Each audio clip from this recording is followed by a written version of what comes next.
Hayao Miyazaki's supposed final film is releasing in US theaters this weekend, and I had the opportunity to check out an early IMAX screening for this film last night, and I have to say that this might be one of the best films of 2023.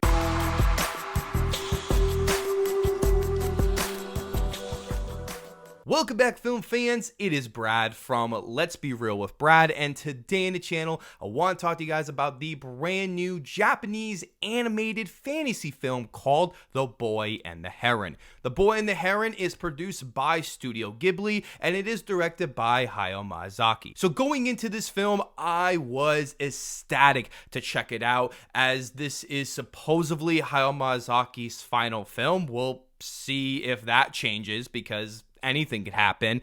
And the marketing behind this film was so genius, with it being released in Japan because it is a Japanese film. The way that this film was marketed was that they only released one teaser poster and just the title of the movie. And that was it. No synopsis, no trailer, or anything. So audiences went in blind to see the film, and it actually really worked out, as audiences loved it, and the box office has been pretty good so far. And so with it being released in the US a couple months later, I can finally say that this movie was amazing. This shouldn't be a shocker to people who know of Studio Ghibli films, as they are just simply fantastic, and they are definitely one of the best animation, if not film studios, that is working in today's cinema. And when you have the director of Hayao Miyazaki, and he is also one of the greatest directors of all time, you know you're going to have an amazing movie like this, especially when Hayao Miyazaki came out of supposed retirement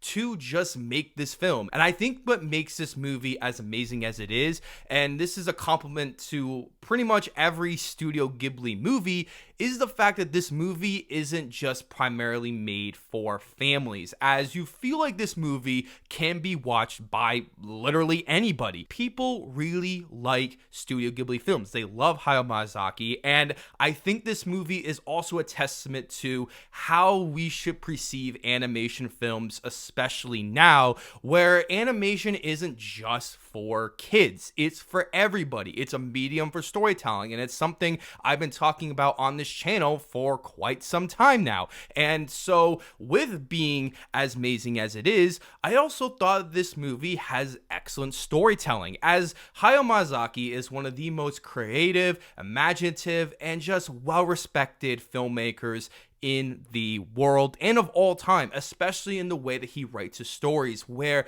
it is so unpredictable that I had no idea where this movie was actually going to end, and I thought that was the best part about it. So let's dive into some of the more specific positives I have with this film, and I do have to start with the animation, as the 2D animation style is phenomenal, as you would expect from an anime film, as anime has been on the rise in the past 10 years or so, especially in the US, with more and more people watching anime and realizing, yeah, anime is actually pretty awesome, especially when you watch a Studio Ghibli movie. And this has terrific animation. The character designs are unique and special, and just fits this movie so perfectly. And I also feel that this film needs to be animated, because if this was live action, it just wouldn't look as good. Like, you could make it good, but let's be honest, it's just not going to look good. And I truly love when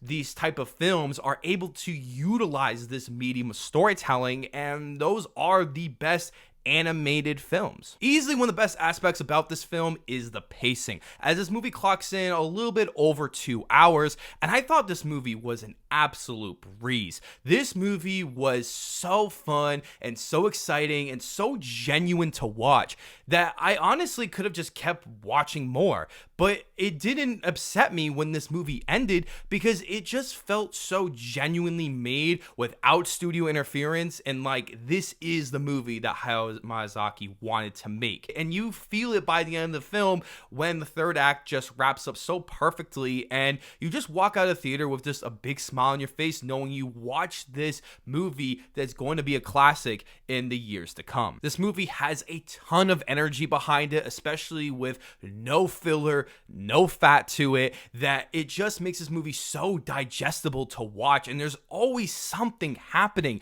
but not in just like a stimulation way, but like in a storytelling way. There's always something interesting, whether it's with the character development or a new world or just new concepts or ideas that are introduced in the film. It's all just presented in such a cohesive, genuine way. And I keep using that word genuine, but that is the real feeling that I had watching this film. This movie also has a great sense of humor that is sprinkled throughout the film that's able to break up more of the intense, dramatic moments in the movie, and I thought they were great. Everyone in my audience was laughing appropriately, and it's just used in the right way, and I really, really enjoyed it. This movie also has a ton of themes, allegories, and metaphors that are sprinkled into all of Hayao Miyazaki's films, and with this one, I do want to go back and rewatch this movie a couple times and to get that kind of message here, because this movie is so